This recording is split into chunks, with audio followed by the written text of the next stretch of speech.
굿모닝 인포맥스 생방송으로 함께하고 계십니다. 시장 얘기 이어가 보겠습니다. 유진투자증권 리서치센터 허재환 상무 나와 계십니다. 상무님 안녕하세요. 네, 안녕하십니까. 네, 엔비디아 실적 얘기부터 안 할 수가 없습니다. 시장이 좀 어려웠잖아요. 특히 뭐 어려웠다기보다 작년과 미국 시장 분위기가 워낙 좀 다르게 흘러가다 보니까 시장의 구원투수가 될 건 엔비디아밖에 없다. 뭐 이런 부담감도 개인적으로 엔비디아한테 좀 있지 않았을까 싶기는 한데 실적이 발표가 됐습니다. 전반적으로 괜찮은 것 같은데 지금 시간외 거래 주가 반응을 보면 약간 위아래로 방향 못 잡다가 지금은 그래도 2%대 상승 쪽이거든요. 폭발적이진 않은 것 같아요. 어떻게 평가하세요? 그러니까 엔비디아가 사실 그동안 한 번도 예상을 크게 상회하지 않은 적이 없거든요. 그렇죠. 그러니까 늘 엔비디아는 엔비디아스러웠고 이번에도 좀 비슷했다. 이렇게 좀 봐야 될 것 같습니다. 근데 이제 두 가지 측면에서 좀 부담이 있는 것 같아요. 네. 하나는 뭐냐면 지난 여름 이후부터 최근에 한 3개 분기 실적을 보면은 약간 증가율이 좀 떨어졌어요. 그러니까 매출의 증가율도 그렇고 이익의 증가율도 그동안은 계속 120%, 100% 이렇게 넘다가 지난 한 여름부터는 이제 90%대 그리고 이번에는 이제 80%대 뭐 이렇게 조금씩 이제 떨어지고 있다 보니까 여전히 굉장히 고성장을 하고는 있지만 이익 증가율 자체는 이제는 100%, 200%가 아니라 100% 미만으로 좀 떨어졌 게 좀 하나가 있고 또 하나는 이제 이익률이 네. 약간씩 조금 하회를 하고 있습니다. 그러니까 이제 이익률이 조금 낮아진다라는 거는 그만큼 이제 제품을 많이 파니까 뭐 생길 수 있는 뭐 문제이기도 하지만 여러 이제 제품들을 계속해서 삼에도 불구하고 이 엔비디아가 아주 비싼 제품들을 지금 더 이상 이제 공급을 못 하고 있는 거 아닌가라는 생각들을 좀 해볼 수 있을 것 같아요. 그래서 뭐 엔비디아의 실적은 여전히 굉장히 훌륭한 편이고 나쁘지 않다라고 좀 봐야 될 것 같은데 그러다 보니까 여전히 지금 그 엔비디아 주가는 어떻게 보면 작년 한 여름 지나면서부터 그리고 특히 이제 미국 그 대선 이후로부터 보면은 오히려 엔비디아 주가가 그렇게 막 오르진 않았거든요. 그러니까 지금 6개월째 거의 그냥 정체되어 있다. 네. 이렇게 좀 봐야 될 것 같습니다. 그러니까 계속 엔비디아 실적을 우리가 앞두고 얘기를 할 때마다 눈높이가 워낙 높아져 있다. 항상 엔비디아가 엔비디아 해줬기 때문에 이번에도 그 눈높이를 맞출 수 있을까 이런 건데 눈높이는 계속 맞추고 있는 것 같아요. 왜냐하면 예상치보다 네. 항상 비트에서 나오니까. 근데 그 율이 조금씩 떨어지는 게 시장은 좀 반응을 하는 것 같다라는 네. 말씀이시고요. 근데 여기에서 보면 이번에 좀 주목하고 있는 게 블랙웰에 네. 대한 얘기를 어떻게 할 것인가인데 지금까지 나온 얘기는 블랙웰 쇼 괜찮고 뭐 놀랍다 이런 얘기 나오는데 이건 좀 긍정적인 부분일까요? 그렇죠. 네. 그러니까 이제 블랙웰의 어떤 품질에 대한 문제부터 시작을 해서 계속 조금 논란들이 좀 그렇죠. 있었는데 어쨌든 뭐 제가 이제 그 워드 바이 워드로 네네. 이렇게 막 달고 본 건 아니지만 기사상으로 나온 거 보면은 어쨌든 블랙웰에 대한 수요 이런 것들이 굉장히 좀 좋다라고 하는 걸 보면 그래도 엔비디아는 계속해서 높은 매출 증가율을 이어갈 가능성이 높다라고 좀 보여집니다. 주가는 근데 이제 말씀해 주신 것처럼 거의 5개월간 지난 10월부터 좀 보면 좁게는 한 130에서 150, 약간 네. 넓게 잡으면 120에서 150 이렇게 왔다 갔다 하면서 박스권은 횡보거든요. 이번 실적 발표로 엔비디아 자체도 이 박스권 들고 올라갈 가능성이나 시장 자체를 좀 끌어갈 힘은 지금까지로 보면 좀 약하다라고 평가하시나요? 예, 저는 좀 그렇게 좀 보고 있는데요. 그러니까 이제 뭐 여러 가지 문제가 있긴 하지만 사실 지금 미국의 테크 산업이 갖고 네. 있는 어떤 위상이 딥시크 이후에 조금 이제 사람들이 조금씩 의구심을 좀 갖고 있는 것 같아요. 그러니까 이제 그동안에는 혁신을 거의 미국의 테크 기업들이 이제 거의 독점하다시피 했었는데 의외로 중국의 테크 기업들도 잘하네. 중국의 제품들도 괜찮네. 이렇게 이제 인식들이 조금씩 이제 바뀌고 또 실제로 지난 한 2년 동안에 보면은 중국의 빅테크 기업들, 중국의 테크 기업들의 주가는 굉장히 좀 나빴던 거에 비해서 미국의 빅테크 기업들의 주가는 너무 많이 오르다 보니까 거기서 이제 좀 괴리가 나타나고 있고 약간 그 괴리는 적어도 상반기까지는 좀 축소되는 형태로 나타날 가능성이 좀 크지 않나 그렇게 좀 보고 있습니다.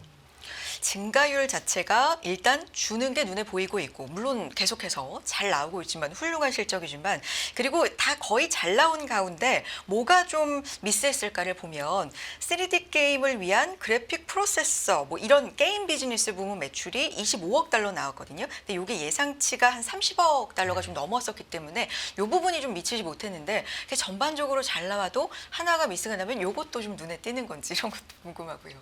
근데 이제 그게 네. 차지하고 있는 비중은 그렇게 크진 않은 것 같습니다. 그래요. 예, 근데 이제 어쨌든 저희 눈에는 엔비디아는 거의 완벽했는데 이렇게 말씀해 주신 것처럼 약간씩 이제 옥의 티가 있다라는 부분들을 보면은 이게 엔비디아도 약점이 있구나라는 것들이 좀 인식되는 것 같고, 근데 이제 그것보다는 어쨌든 미래에 대한 것들이 굉장히 좀 중요한 거잖아요. 근데 이제 뭐 그 이번 분기에 어떤 매출에 대한 가이던스도 높긴 했습니다만은 뭐 예상치가 420억 달러인데 실제로 이제 제시된 게 이제 430억 달러면은 뭐 아주 예상을 크게 상회했다라고 보기는 좀 어렵다 보니 전반적으로 이렇게 잘했긴 잘했지만 이게 이제 시장을 끌어가기에는 약간 좀 부족하지 않겠는가. 뭐 이렇게 좀 시장에서의 분위기가 형성될 걸로 좀 보고 있습니다. 네, 뭐 엔비디아를 포함해서 빅테크 이야기, 뭐 미증시 얘기를 좀 하면서 중간중간 또 섞어서 해보도록 하고요. 그래서 결론적으로 전반적인 현재 미국 증시 상황에 대해서도 상무님의 생각 듣고 싶은데 최근에 보면 엔비디아 실적 나올 때마다 사실 엔비디아 실적 이번 주에 가장 중요하다 이런 얘기를 뭐 반복적으로 드리고 시장 분위기를 전달해 드리긴 했습니다만 그게 시장이 잘 갈 때는 이 잘 가는 분위기를 계속 유지해 줄 수 있을까 측면에서 엔비디아에 또 굉장히 간절하고 시장이 안 좋으니까 이제 구원 투수가 될 수 있을까라는 쪽에서 또 간절하잖아요. 그러니까 지금 시장 상황은 좀 미국 증시가 꺾였다. 고점에서 확실히 지금 내려오기 시작했나? 이런 분위기가 형성돼 있는 건 맞나요, 상무님? 어떻게 보세요? 좀 그런 분위기, 그러니까 제가 보기에는 이제 미국의 S&P 500이 네. 고점 대비해서 지금 한 2%, 3%? 요 정도 떨어졌어요. 아주 크게 빠진 건 아니에요. 예, 근데 네. 이제 워낙 그동안에는 이제 미국 시장만 갔다가 그렇죠. 지금은 이제 미국 시장이 조금 연초 이후에 힘을 약간 좀 잃어버린 느낌이고, 반면에 뭐 유럽 시장 올라오고 있고 네. 중국 시장 올라오고 있고 저희도 안 나쁘고 하니까 괜히 이제 미국 시장의 힘이 엄청 지금 약한 것처럼 느껴지시는 것 같아요. 그리고 작년과 비교를 하면 예. 확실히 좀 분위기가 힘이 다른데 이렇게 예. 느껴지잖아요. 근데 사실 네. 이제 미국 시장의 전체적인 그 연평균 수익률을 좀 살펴볼 필요가 네. 있는데 지난 2년 동안 미국의 시장이 20%씩 올랐잖아요. 그러니까 24% 2023년에 24% 오르고 작년에 23% 올랐는데 사실 연평균 미국의 평균적인 주식 수익률이 7에서 8%입니다. 그러니까 이제 미국 시장이 지난 10년, 20년 동안 꾸준히 연간으로 한 8% 이상 오르면 되게 잘했던 거예요. 근데 재작년과 작년에 20%씩 올랐으니까 너무 이제 눈높이가 높아져 있는 거죠. 그래서 연초 대비해서 지금 S&P 500이 한 3% 정도 올랐는데 뭐 연간으로 한 뭐 8%, 10% 오르는 시장에서 뭐 지금 2달 지나가지고 한 3% 오른 거면 그렇게 나쁜 게 아닌데 이제 작년 대비해서 눈높이가 이제 많이 높아져 있고 뭐 예를 들면 유럽 같은 경우에는 지금 뭐 관세 트럼프 대통령이 부과한다고 하지만 지금 연초 대비해서 12%, 13% 저희 한국 시장도 한 7% 이제 이렇게 오르니까 갑자기 이제 미국 시장이 미국이 아닌 다른 시장들 대비해서 이렇게 좀 부진했던 적이 또 사실은 이제 지난 한 5년, 10년 동안 별로 없긴 했었거든요. 그러니까 이제 체감이 좀 떨어지는 거는 맞는데 저는 이거는 되게 좀 어떻게 보면 약간 당연할 수 있다. 왜냐하면 지난 2년 동안의 어떤 미국이 보여준 퍼포먼스는 미국의 역사상으로도 굉장히 좀 이례적인 퍼포먼스였고 이제는 좀 정상적인 그리고 지난 2년 동안 워낙 많이 달렸기 때문에 조금 천천히 가는 거지 미국 시장이 꺾였다라고는 보고 있지는 않습니다.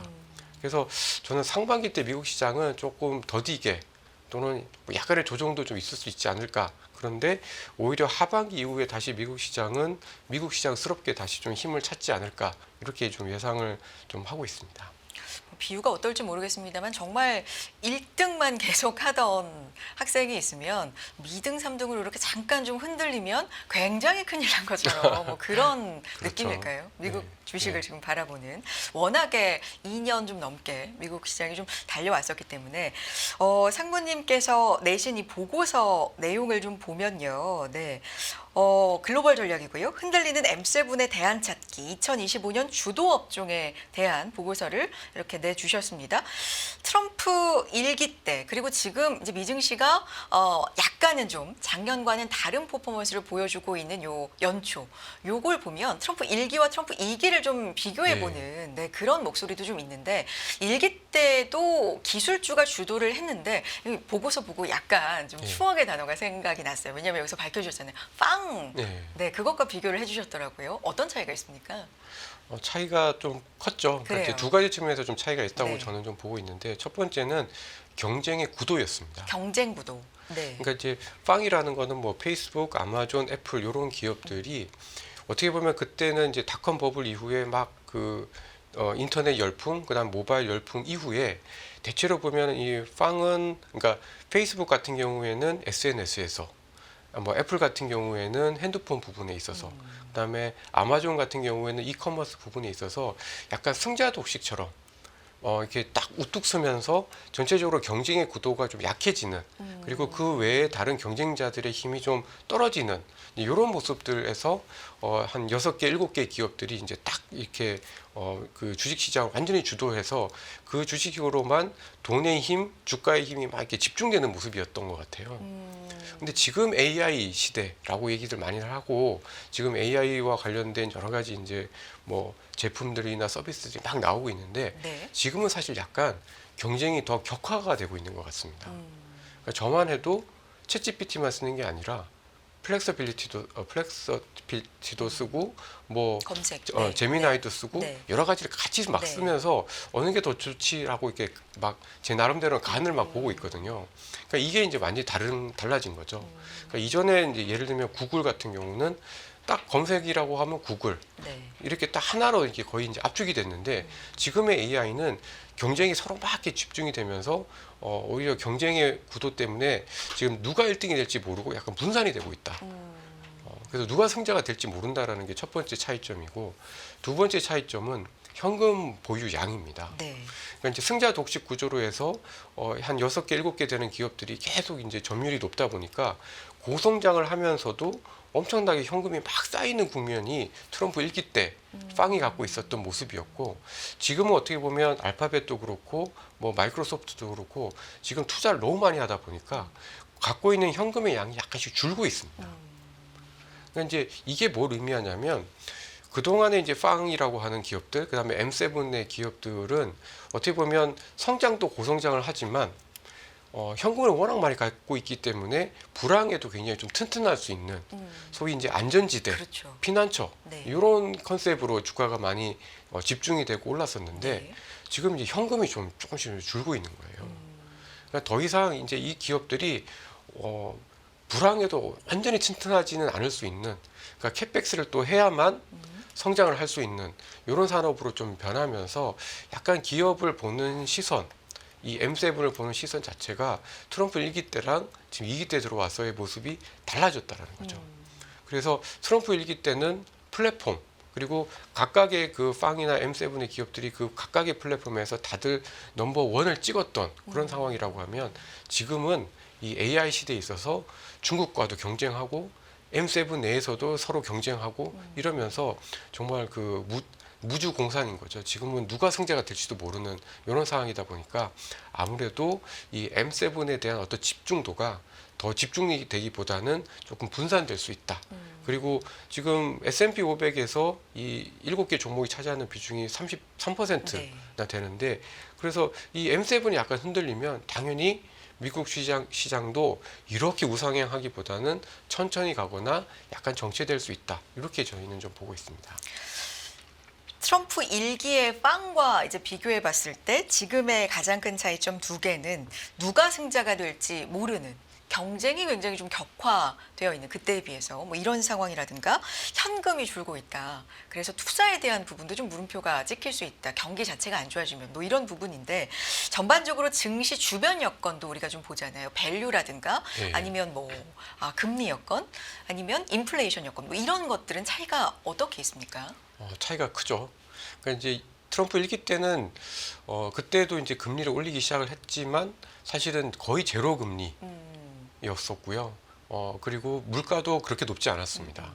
근데 지금은 금리도 뭐 지금 뭐 낮추니 많이 뭐 얘기를 하고 네네. 있지만 4%대 기준금리 기준으로는 4%대고 물가도 굉장히 높은 편이고요. 그리고 이제 주식시장의 어떤 밸류에이션도 비싸죠. 트럼프 일기 때는 16배, 17배에서 시작을 했고 지금은 이제 21배, 22배에서 이제 시작을 했기 때문에 밸류에이션도 좀 차이가 있고요.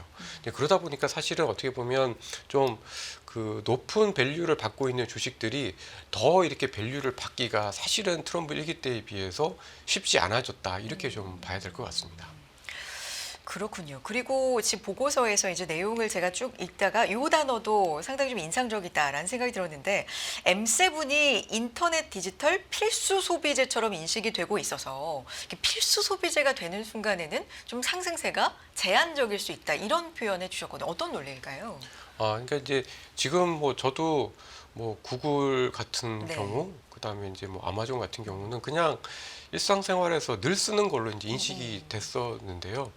근데 과거에도 보면은 이게 이제 아주 고성장했었던 성장주가 이제 완전히 이제 시장 점유율을 뭐 80% 이상, 90% 이상 차지를 하면서 이제 독보적으로 1등이 된 이후에는 사실은 이제 그 다음에는 혁신의 속도가 조금씩 떨어지거나 또는 어떤 이익에 늘어나는 속도가 조금씩 약해지면서 멀티플, 소위 말하는 밸류에이션이 약간 이제 주춤해지거나 이제 거기서 이렇게 멈추는 경우들이 있더라고요. 그러니까 예를 들면 90년대에 그러니까 이제 닷컴 버블 직전에 엄청나게 고성장을 했었던 그 캐터고리나 산업이 미국의 소매 업체들이었습니다. 월마트 같은 네. 것들, 코스트코 같은 네네. 것들. 그러니까 그 회사들이 90년대 초중반에 이렇게 막 대형 매장을 막 이렇게 미국에 쌓으면서 엄청나게 고성장을 했더라고요. 그러니까 그때 당시에 이제 매출 증가율이 막 30%씩, 40%씩 뭐 지금 뭐 엔비디아에 비하면은 좀 낮게 볼 수도 있습니다만은 엄청 고성장을 하다가 지금은 어떻게 보면 뭐 월마트나 이런 기업들이 매출 성장률이 뭐 4%, 5%이 정도 이렇게 좀 떨어져 있거든요. 근데 그때 당시에 이렇게 막 고성장을 했을 때 이제 밸류에이션이 막 30배에서 50배까지 막 이렇게 이르다가 2000년대 딱 들어서면서부터는 밸류에이션이 이제 조금씩 떨어지거나 그러니까 여전히 이제 월마트는 되게 훌륭한 기업이고 여전히 좀 상대적으로 마진을 굉장히 좀 잘 유지를 하고 있는 기업임에도 불구하고 밸류에이션은 더 안 높아집니다. 그러니까 이제 어떻게 보면 지금 빵과 관련된 많은 기업들이 뭐 테슬라를 제외하고는 대부분 30배 또는 뭐 20배 중반, 후반 뭐 이렇게 형성이 되어 있는데 좀 여기서 밸류에이션이 더 높아지기는 좀 쉽진 않고 그러면은 밸류에이션으로 주가가 못 가면 이익으로 주가가 그렇죠. 가야 되잖아요. 근데 이익은 여전히 이제 늘고 있기 때문에 주가가 계속 가긴 하지만 아주 폭발적으로는 잘 못 갔더라라는 것들을 감안하면 그동안의 어떤 M7은 안전하기도 하고 고성장이기도 하고 뭐 굉장히 좀 뭐 경기가 안 좋을 때는 안 좋을 대로 좋으면 좋은 대로 굉장히 투자자들의 입맛을 충족을 시켜주는 이제 팔방미인이었다라고 네. 하면 지금은 이제 좀 그런 성격들이 약간 좀 약해진 게 아닌가. 그래서 저희가 조금 더 다른 대안들을 좀 찾아봐야 되는 게 아닌가 이런 생각들을 좀 해볼 수 있는 것 같습니다. M7은 이제 경기가 안 좋을 때는 안전지대로서 경기가 좋을 때는 성장주로서의 역할을 그때그때 입맛에 맞게 이제 좋은 쪽으로 좀 해왔다면 지금은 좀 달라진 것 같다라는 말씀이시고 딥시크 영향도 좀 있습니까? 그렇죠. 네. 그러니까 이제 딥시크가 주는 영향은 뭐 아까 제가 잠깐 말씀드린 것처럼 미국의 이 빅테크들만 거의 독점하다시피 했었던 혁신을 미국이 아닌 다른 기업들도 할 수 있네. 그리고 그것도 비교적 저렴한 비용으로도 가능하네. 그리고 꼭 엔비디아의 아주 고사양의 반도체가 없어도 할 수도 있네. 이런 것이다 보니까 아무래도 이제 미국의 빅테크 기업들에 대한 어떤 독주나 어떤 집중도가 조금은 다른 시장으로 좀 분산될 수 있는 계기가 좀 분명히 만들어졌다라고 좀 보여집니다. 그런데 일각에서는 오히려 이렇게 파이 자체가 커지는 게 어차피 뭐 예를 들면 엔비디아의 지위 자체를 흔들 수는 없고 오히려 엔비디아의 칩에 대한 수요를 더 늘리고 더 수혜를 받을 수 있는 기업으로 만드는 게 아니냐라는 의견도 있고요. 일각 보도에서는 이 중국에서 딥시크 관련돼서 이 기업들이 미리 좀 굉장히 제재가 강해질 것에 대비해서 네, 미리, 많이 네. 사놨다. 뭐 이런 보도도 있잖아요. 그러니까 네. 오히려 좀 긍정적으로 볼 만한 부분은 없는지 이런 것도 궁금하네요. 그러니까 사실은 이제 AI 전체 생태계로만 보면은 계속 파이는 커질 겁니다. 그리고 빨리 커질 거고요. 네. 근데 이제 아마도 그동안에는 이제 그 이 데이터를 사고 또 반도체를 사가지고 이렇게 막 개발하고 모델을 만드는 데 있어서 비용이 많이 들고 네. 그리고 돈 많은 뭐 마이크로소프트니 아마존이니 이런 기업들만 할 수 있었던 것들을 이제는 그렇지 않은 기업들도 비교적 저렴한 비용으로 이렇게 할 수 있다라는 것들이 이제 드러난 거잖아요. 그러니까 전반적으로 봤을 때 이 딥시크의 영향은 결국 그래서 소수의 아주 돈 많은 기업들이 할 수 있었던 미국의 그 혁신의 그 혁신을 다른 기업들도 약간 돈이 없는 기업들도 그리고 미국이 아닌 다른 기업들도 할 수 있다라는 것들을 좀 보여주어서 저는 이게 AI가 확산되는 분위기로 좀 되지 않을까. 그래서 그 M7이 아니라 이제는 M7 밑에 있는 약간 중소 테크 기업들 그리고 미국의 M7이 아니라 미국의 S&P 493개 기업들로 오히려 수혜가 더 확산될 가능성이 좀 크다라고 좀 보여집니다. 그냥 이걸 잘 섞어서 봐야 되겠네요. 네. 네, 경쟁이 심화된다는 측면과 지금 말씀해주신 부분을 그런가 하면 어제 또 전해진 소식이 알리바바 같은 경우도 영상 생성 AI 모델을 이제 무료로 오픈으로 배포했다. 그러니까 이게 요즘 오픈 소스로 중국이 우리 기술이 여기까지 왔어. 뭐 이런 의미도 있는 것 같고 어쨌든 오픈 소스로 이렇게 개발해서 좀 배포한다. 이런 것도 의미가 좀 있습니까? 알리바바. 그렇죠. 네. 그러니까 이제 사실 이제 미국의 오픈 AI가 네. 이름이 오픈이잖아요. 그렇죠. 그러니까 원래는 연구하는 이런 소스나 이런 것들을 다 이제 열어놓고 공유를 하면서 할 것 같은데 한다라는 취지로 좀 만들었는데 사실 이제 그렇게 하다 보니까 이제 돈이 안 되고 그러다 보니까 이제 좀 좋은 인력들을 데려오기가 어렵고 그래서 결국은 이제 수익형으로 가게 되면서 지금의 오픈 AI가 좀 만들어졌는데요. 근데 그런 것과 지금 중국의 딥시크나 중국의 테크 기업들은 좀 어떤 전략의 방향이 좀 완전히 다른 거죠.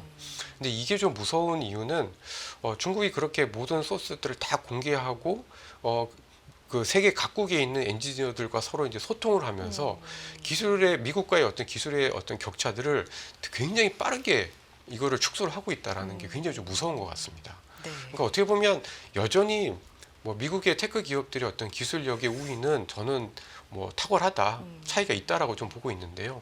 이게 오픈 소스를 하면서 서로 많이 뭐 토론하면서 경쟁도 하고 이러면서 미국과의 어떤 기술력을 중국이 굉장히 그런 오픈 소스를 통해서 엄청나게 빨리 줄이고 있다라는 거죠. 그래서 저는 뭐 중국이 이만큼 따라온 것도 있지만 중국이 앞으로도 미국이 이만큼 발전하면 또 중국도 그만큼 또 빨리 따라올 수 있는 거를 이 오픈 소스를 통한 경쟁, 그다음에 오픈 소스를 통한 어떤 자기네들의 어떤 기술력을 이렇게 드러내는 것을 통해서 훨씬 미국과의 어떤 기술 격차를 더 빨리 줄일 수 있다 이렇게 좀 평가를 할 수 있을 것 같습니다. 오늘 전반적으로 이렇게 말씀해 주신 내용들을 종합해서 그래서 어떻게 해야 되는데로 이제 결론으로 서서히 가보면 M7의 대안이 필요하다. 이제 이런 말씀을 상무님 하고 계신 거죠? 네, 그렇습니다. 네.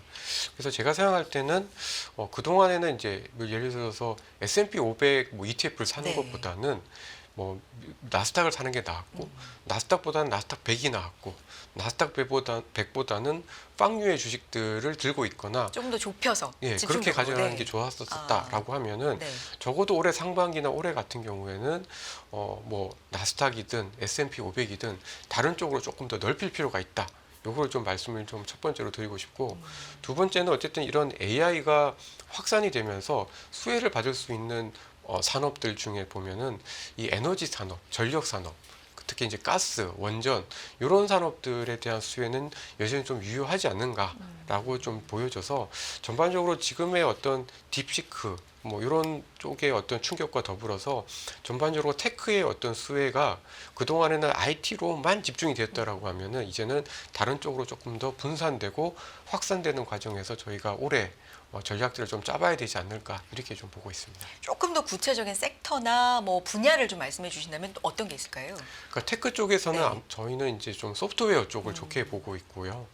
그 다음에 아까도 말씀드린 것처럼 전력 기기와 함께 더불어서 전력과 관련된 뭐 가스 업체들 에너지 업체들 이런 업체들은 최근에도 이제 같이 성장을 하다가 조금 주가가 주춤한 모습들이 있지만 보고서에서 뭐 컨스텔레이션 예, 이런 언급해 주셨는데. 기업들은 네. 여전히 좀 꾸준히 좋아질 가능성이 좀 크다라고 생각을 네. 좀 하고 있습니다. 알겠습니다. 소프트웨어, 전력, 특히 뭐 가스 뭐 이런 부분 좀 짚어주셨고요. 근데 앞서서 이제 미국의 빅테크를 얘기할 때 최근에는 중국의 딥시크의 영향이 도대체 어느 정도인 건지 뭐 이런 부분을 항상 좀 같이 논의를 하게 되는데 결국에는 많은 의견들의 결론은 중국이 많이 따라왔다. 기술력이 좀 놀랍고 그건 앞으로도 이어질 것이다. 그리고 이게 가성비 측면에서 놀랍다는 게 더욱더 위력적이다라는 게 결론인데 그래서 투자 측면에서는 그러면 M7을 좀 놓고 중국 테크 기업 쪽으로 그럼 투자를 해봐야 되는 거냐라고 갔을 때는 이런 건 좀 보수적으로 말씀하시는 의견들도 있더라고요. 네. 상무님은 어떠십니까? 그러니까 저도 이제 지난 한 2년 동안 네. 그러니까 이제 마윈 회장이 끌려가고 난 다음부터는 이렇게 되면 어떻게 그 민간 기업들에 대해서 주주들이 믿고 투자를 할 수 있을까라는 거에 대해서 굉장히 빅 퀘스천 마크가 찍혔고 사실 뭐 작년 말까지도 그랬습니다. 근데 이제 딥시크 이후에 중국이 어떤 개발하는 어떤 기술력 그리고 다시 중국이 민간 기업들을 살려서라도 어쨌든 경기를 부양을 하고자 하는 뭐 의지들을 보여준 거 이런 것들을 감안하면 지금 상황에서는 어쨌든 중국을 좀 다르게 봐야 되는 게 아닌가라는 생각들이 좀 많이 좀 들고요. 그리고 이게 그동안에 지난 한 4년, 5년 동안 그러니까 트럼프 1기 이후 또 바이든 시대를 지나면서 미국과 중국 간의 어쨌든 이 연결고리가 많이 또 끊어졌어요. 그러니까 어떻게 보면 저희가 투자를 할 때 분산이 되게 중요하잖아요. 그러니까 미국도 가고 중국도 갈 때는 당연히 이제 미국을 투자를 하는 게 맞지만 서로 간에 어떤 이 분산이 되어지고 서로 간에 어떤 경쟁 구도가 있을 때는 둘 다 가지고 있어야 저희가 포트폴리오에서 위험을 낮출 수가 있기 때문에 그런 측면에서 봤을 때 세계 2위의 어떤 그 시가총액 규모를 갖고 있는 중국 시장을 너무 우리가 무시해서는 안 되지 않을까라는 생각이 좀 많이 들어서 지금은 약간 중국계 테크의 기업들에 대해서는 이미 좀 많이 올라오긴 했습니다만. 예, 네. 그래도 쌉니다. 그러니까 테슬라가 예를 들어서 PER이 뭐 네. 110배라고 하면 지금 BYD는 15배밖에 안 되고 뭐 알리바바 많이 올라왔지만 12배, 13배밖에 안 되고 그러니까 사실 이제 미국의 기업들에 비하면은 확실히 이제 밸류에이션에 대한 부담은 좀 적은 거죠. 예, 그래서 좀 지금은 좀 충분히 저희가 미국 이외의 다른 시장도 좀 살펴볼 필요가 좀 있지 않을까라는 생각들을 좀 하고 있습니다. 뭐 M7에 대항하는 Terrific 10이라는 표현도 네, 나오긴 하는데 무시할 수 없다라는 말씀으로 결론 내리겠고요. 이 보고서에서 보면은 LNG 수출 관련돼서도 좀 짚어주시더라고요. 앞서서 말씀해주신 에너지나 가스 측면에서도 좀 볼만한 부분이 있다 말씀이시죠. 네. 네. 그러니까 이제 미국이 계속 성장을 해 왔었잖아요. 네. 근데 그 성장에 비해서 전반적으로 에너지 인프라를 많이 깔지는 못했습니다. 그러니까 뭐 AI 데이터 센터를 만들어야 되니까 전력이 부족한 것도 많은데 그 전력이 부족한 거를 메꾸기 위해서는 가스도 필요하고요. 또 LNG 같은 경우에는 지금 미국이 또 수출을 또 하기도 하고 그러니까 에너지가 굉장히 많이 필요를 하기 때문에 어떻게 보면 미국의 앞으로의 어떤 전략적인 측면에서 굉장히 중요한 산업이 에너지가 될 것 같고 그 중에 하나가 또 LNG다 보니까 LNG를 뭐 운반하는 산업 그다음에 그 에너지를 뭐 만들어내는 산업 또 뭐 보관하는 산업 이런 산업들은 굉장히 좀 포텐셜이 좀 많이 남아 있는 산업이다 이렇게 저희는 좀 평가를 하고 있습니다. 그렇군요. 상무님 이번 주 내내 그리고 지난주 뭐 후반부터 해서 지표들이 상당히 좀 안 좋게 미국에서 네. 특히나 침체가 오는 가운데 물가는 상당히 높은 스태그플레이션 얘기도 좀 계속 나오고 있고 이것도 미증시를 누르는 원인 중에 하나다.